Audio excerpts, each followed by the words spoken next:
एक बहुत अमीर आदमी ने एक भिखारी से पूछा, तुम तो इतने हट्टे कट्टे हो फिर भी भीख क्यों मांग रहे हो? भिखारी बोला, साहब मेरे पास महीनों से कोई काम धंधा नहीं है, अगर आप मुझे नौकरी दें तो मैं भीख मांगना छोड़ दूंगा। अमीर बोला, मैं नौकरी तो नहीं दे सकता, लेकिन तुम मेरे बिजनेस पार्टनर बन सकते हो। मेरे पास एक चावल का प्लांट है, तुम चावल बाजार में सप्लाई करो और मुनाफा महीने के अंत में बांटेंगे। भिखारी ने कहा, लेकिन कैसे बांटेंगे? क्या मैं 20% लूंगा और आप 80%?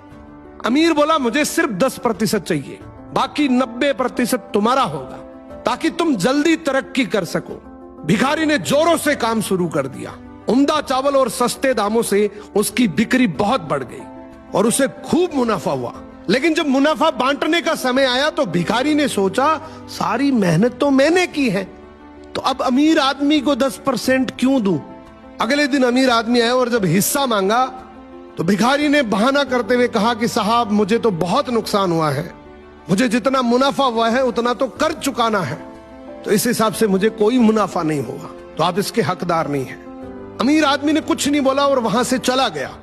भिखारी बड़ा खुश हुआ, सोचा सारा प्रॉफिट मेरा हो गया, अब भिखारी उन पैसे से रोज मौज करे। ऐसे करते करते उसके पास से सारे पैसे खत्म हो गए। अब पैसे भी नहीं है और काम धंधा भी नहीं है, तो मजबूरन उसको फिर से भीख मांगना शुरू करना पड़ा। एक दिन वो अमीर आदमी उसके पास से गुजरा और उसको देखा, क्या ये तो फिर से भीख मांगने लग गया। अमीर आदमी ने एक बहुत अच्छी बात बोली कि इस दुनिया में गरीब और अमीर आदमी जो होता है ना, उसमें सबसे बड़ा डिफरेंस होता है उसकी सोच का। एक रिच माइंडसेट हमेशा ये सोचता है कि मुझे भी प्रॉफिट हो जाए और मेरे साथ जो काम कर रहे हैं उनको भी प्रॉफिट हो जाए, लेकिन एक पुअर माइंडसेट हमेशा ये सोचता है कि जो भी प्रॉफिट हो सिर्फ मुझे ही हो।